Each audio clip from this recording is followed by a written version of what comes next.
안녕하십니까? 팬데믹의 소용돌이 속에 흔들리지 않고 꿋꿋하게 살아가고 있는 여러분 모두를 환영합니다. 저는 곽주하 목사입니다. 한 아이가 엄마한테 엄마 배가 아파라고 했습니다. 그러자 엄마는 얘야 그건 속이 비어서 그래 라고 하면서 밥을 먹으라고 했습니다. 엄마가 맛있게 만든 밥을 먹고 나니 배가 씻은 듯이 나았습니다. 저녁에 아빠가 퇴근해서 머리가 아파 라고 하자 아들이 아빠에게 말합니다. 아빠, 그건 머리가 비어서 그래. 맞는 말 같기도 하고 아닌 것 같기도 합니다. 우리는 가끔 가슴이 아프다고 말합니다. 가슴은 비어서 아픈 것입니다. 비어있는 이 가슴을 무엇으로 채워야 아픔을 치료할 수 있을까요? 인생의 소용돌이 속에서 흔들리지 않고 살아가기 위해 우리의 가슴은 무엇으로 채워야 든든할까요? 올해 발간된 자살 예방 백서에 의하면 1990년에는 인구 10만 명당 9.8명이었던 자살률이 99년에는 16.1명으로 2019년에는 26.9명으로 거의 3배 가까이 올랐습니다. 2019년 한 해 전체 연령에서 사망 원인 중에 암이 1위였습니다. 하지만 10대부터 30대까지의 사망 원인 1위는 자살이었습니다. 우리 친구들이 세상과 관계를 끊는 것이 질병이나 사고 때문에 아니라 자살로 인생을 마감하고 있다는 것입니다. 이생망이라는 말이 있어요. 이번 생은 망했다라는 줄임말입니다. 지난 7월 말에 부산의 한 고등학교 3학년 학생이 공무원 시험에 응시하여 그 결과를 조회하였는데 모니터 화면에 합격을 축하합니다라는 문구가 떠 있었습니다. 조회 결과는 불합격이었지만 합격 축하 팝업창이 떠 있어서 혹시나 하는 마음에 교육청을 방문하여 확인하여 보니 최종 불합격이었고 모니터에 합격을 축하합니다라고 뜬 것은 전산상의 실수라는 설명을 듣고 집으로 돌아갔습니다. 자신의 합격을 너무나 좋아했던 가족들에게 실망을 끼친 것을 생각하니 만회할 길이 없고 허전한 가슴을 어찌하지를 못하고 결국에는 그날 저녁 자살함으로 세상을 등지고 맙니다. 비어있는 그의 가슴을 합격으로 채우려 하였으나 채우지 못하고 인생을 마감한 것입니다.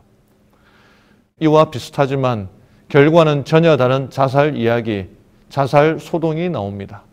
바로 사도행전 16장의 한 간수의 이야기입니다. 사도행전 16장에 이런 말씀이 기록되어 있습니다. 아가페 쉬운 성경으로 읽어드리겠습니다. 사도행전 16장 25절부터 27절까지의 말씀입니다.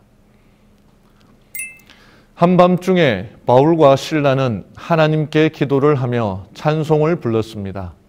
다른 제수들도 그들의 기도와 찬송 소리를 듣고 있었습니다. 그때 갑자기 감옥까지도 흔들릴 정도의 큰 지진이 발생했습니다. 감옥문이 모두 열리면서 죄수들을 묶고 있던 사슬들도 다 풀렸습니다. 간수가 잠에서 깨어 감옥문이 다 열린 것을 보고는 죄수들이 벌써 도망쳤을 것이라 생각하고 칼을 꺼내어 자결하려 했습니다. 이 이야기는 바울과 실라 목사님이 기독교를 전하기 위해 전 세계를 다니는 중 빌립보라는 도시에서 일어난 사건입니다. 바울은 빌립보에서 사람들의 미래를 예언하고 점을 쳐서 돈을 잘 벌고 있는 귀신 들린 여자 노예를 고쳐 주었습니다. 주인은 귀신 들린 노예를 통해 어마어마한 수입을 올리고 있었는데 귀신이 쫓겨나가고 정상인으로 돌아오자 더 이상 돈을 벌지 못하게 된 것입니다.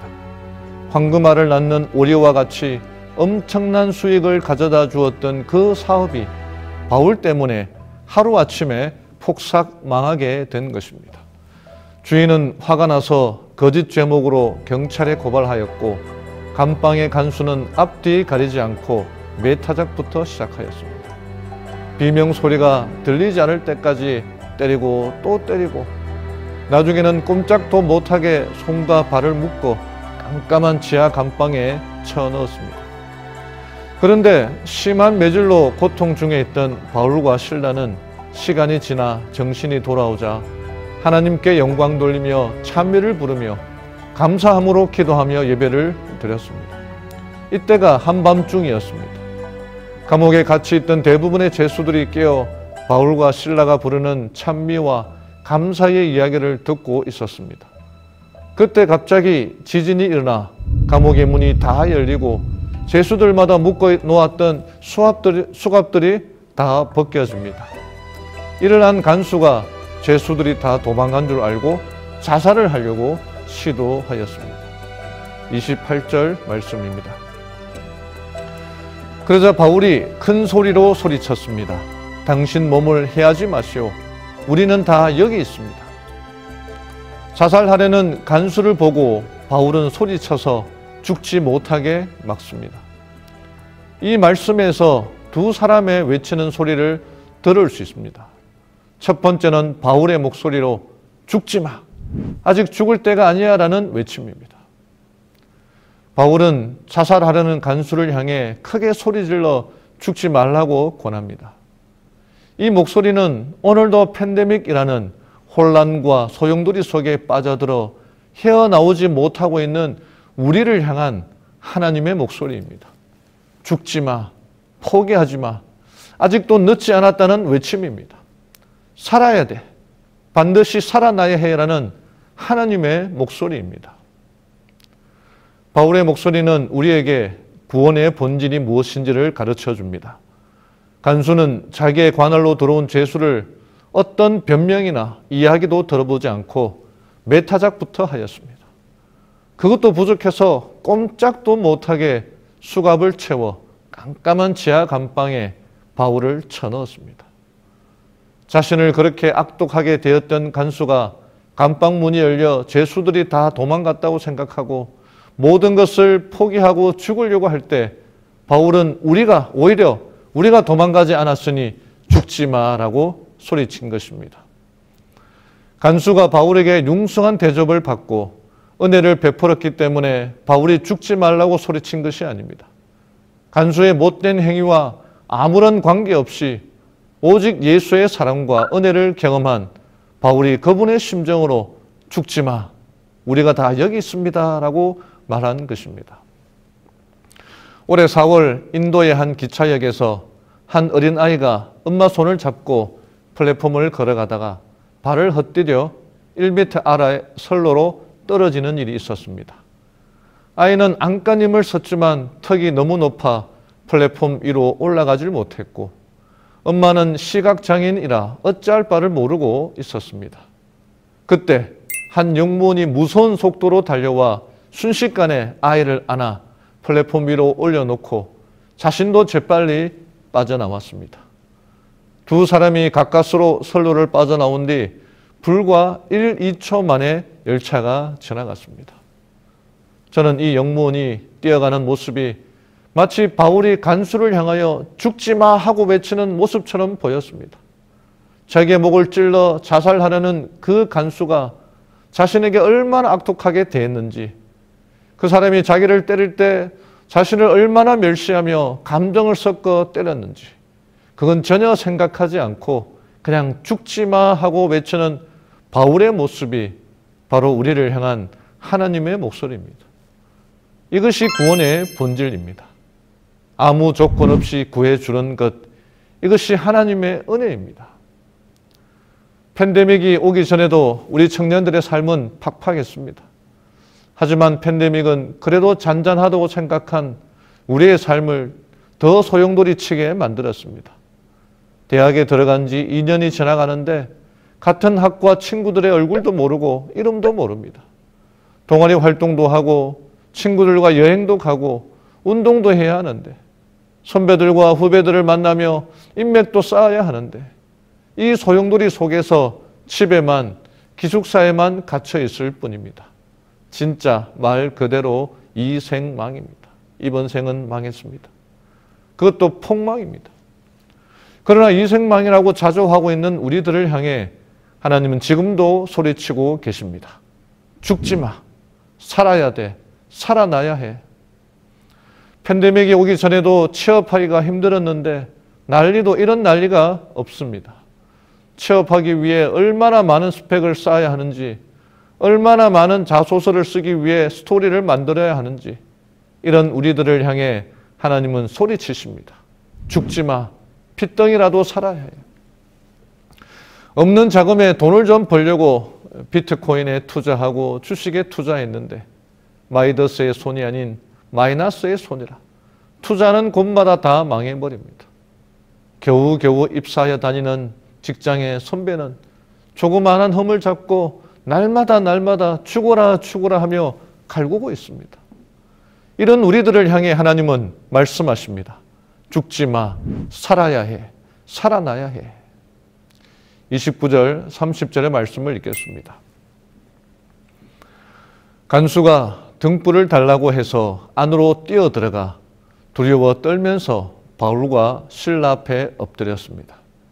그리고 그들을 바깥으로 데리고 나와 선생님들, 제가 어떻게 해야 구원을 받을 수 있겠습니까? 라고 물었습니다. 바울의 외침에 정신 차린 간수는 등불을 들고 바울을 찾아갑니다. 그들을 깜깜한 감옥에서 데리고 나옵니다. 그리고는 그 앞에 엎드려 인생에 있어서 가장 중요한 질문을 던집니다. 선생님들이여, 내가 어떻게 해야 구원을 받을 수 있겠습니까? 다른 말로 표현하면 선생들이여, 이 생망에서 어떻게 하면 이 폭망의 인생에서 벗어날 수 있습니까? 간수에게 그의 첫 직장이 빌립보 교도소였습니다. 여러 곳에 원서를 내었지만 겨우 합격한 곳이 이곳이었습니다. 자신이 원하는 직장도 아니었고 전공과도 아무런 상관이 없는 곳이지만 불러주는 데가 없고 하루하루 먹고 살기 위해 다닐 수밖에 없었습니다. 그가 감방에서 매일 만나는 사람들은 살인자, 방화범, 강간범, 공갈, 협박범, 강도, 도둑들, 그런 범죄자들 뿐이었습니다. 희망도 보람도 기쁨도 없이 그저 돈을 벌기 위해 다녔을 것입니다. 그의 인생은 말 그대로 폭망이었습니다. 주식도 해보고 비트코인에도 넣어보았지만 역시 결과는 똑같았습니다. 마음 둘 곳이 없어 스트레스를 풀 겸 시작한 게임은 이제는 중독이 되어 게임 없이 살아가는 인생은 생각도 못하게 되었습니다. 그래서 빌립보 감옥의 간수처럼 외칩니다. 하나님, 내가 어떻게 하여야 게임 중독에서 벗어나올 수 있습니까? 어떻게 하여야 이 소용돌이에서 빠져나올 수 있습니까? 간수의 질문에 바울은 이렇게 대답합니다. 31절 말씀입니다. 주 예수님을 믿으십시오. 그러면 당신과 당신의 집안이 구원을 얻을 것입니다. 그리고 바울과 실라는 간수와 그의 집에 있는 모든 사람에게 주님의 말씀을 전했습니다. 그와 온 가족은 하나님을 믿게 된 것을 매우 기뻐했습니다. 이에 대한 바울의 대답은 매우 간단합니다. 주 예수를 믿으라는 것입니다. 다르게 말하면 하나님께서 너의 모든 인생을 책임져 주실 것을 믿으라는 말입니다. 널 태어나게 하신 이도 하나님이시오. 널 키워주신 이도 하나님이시기에 너의 지금 이후의 인생도 하나님께서 책임져 주신다는 것을 믿으라는 말입니다. 팬데믹의 소용돌이 속에서 어찌할 바를 모르고 어디를 가야 될지도 모르고 이번 생은 망해도 그냥 망한 게 아니라 폭삭 망했다고 생각하는 우리에게 하시는 하나님의 말씀은 그렇지 않다는 것입니다. 나의 갈 길을 하나님이 가르쳐 주시고 이끌어 주신다는 것을 믿으라는 말입니다. 우리는 그냥 이렇게 살다 죽도록 하나님이 창조하지 않으셨다는 것을 믿으라는 것입니다. 그래서 32절 끝에 보면 이 모든 것을 들은 가족들은 기뻐하였다고 말하고 있습니다. 여러분, 어떻게 하는 것이 예수를 믿는 것이며 기뻐하는 것일까요? 교회의 한 성도님이 저에게 이런 카톡을 보내주셨습니다. 목사님, 하나님이 제일 좋아하시는 과일은 무엇인지 아세요? 라고 말합니다.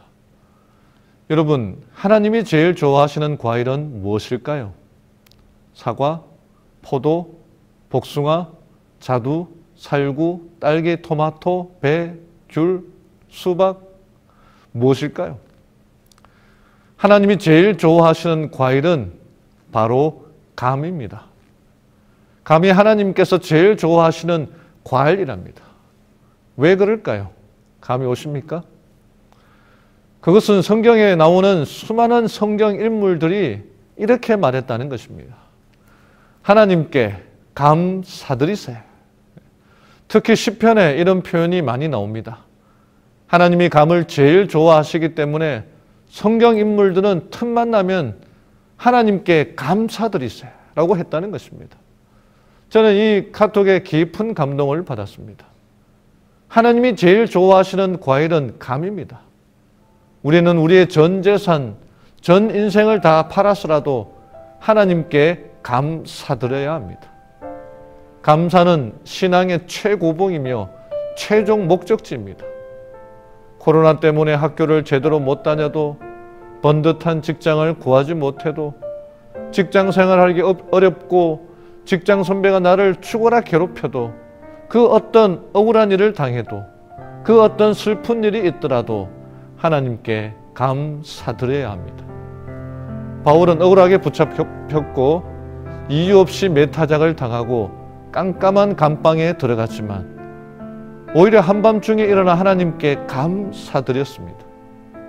이 모든 것을 본 간수는 예수를 믿으라는 바울의 말이 하나님께 감사드리라는 의미임을 깨닫고 그와 온 가족들은 하나님께 감사드리고 기뻐하였습니다. 지금 내 삶이, 내 인생이 이 생망, 이번 생은 망했다 하더라도 하나님께 감사드리면 나의 인생은 대망 인생, 큰데 바랄 망, 큰 희망 되시는 예수로 인해 변화될 것입니다. 우리가 하나님께 감사드리면 폭삭망한 폭망 인생이 대망 인생, 기다릴 때 바랄 망, 희망 되시는 예수를 믿고 기다리는 인생이 될 것입니다. 사랑하는 우리 청년 여러분, 더 이상 이 생망, 폭망이라는 말은 쓰지도 말고 생각하지도 맙시다. 우리가 하나님께 감사드리면 더 이상 폭망 인생이 아닙니다. 우리의 삶이 아무리 힘들고 답답하고 퍽퍽하고 억울하여 눈물 나더라도 하나님이 제일 좋아하시는 감을 생각하며 하나님께 감사드립시다. 감사드림으로 우리의 인생을 대망 인생으로 변화시켜 주실 예수 그리스도를 의지하며 믿으며 살아가는 우리 모든 청년들 되기를 바라며 말씀을 마치겠습니다. 하늘에 계신 하나님 아버지, 팬데믹의 깜깜한 소용돌이 속에서 살아가고 있는 우리들을 내버려 두지 않으시고 죽지 마라고 외치며 달려오는 아버지의 사랑을 인하여 감사합니다. 우리의 인생은 여기서 끝난 것이 아니라 우리의 간절한 외침에 응답하여 주신 하나님의 은혜가 있음을 깨닫게 하여 주시옵소서. 하나님이 제일 좋아하시는 과일이 감인 것을 생각하고 날마다 매 순간마다 하나님께 감사드리며 살아가는 저희 청년들 되게 인도하여 주시옵소서. 이번 생은 망했다고 절망하며 체념하며 포기하며 살지 말고 대망 되시는 예수 그리스도를 바라보며 감사드리며 살아가는 저희 청년들에게 축복 내려 주시옵소서. 하나님의 한량없는 축복이 함께한 모든 이들에게 임재해 주시기를 사랑 많으신 예수님의 이름으로 기도드리옵나이다.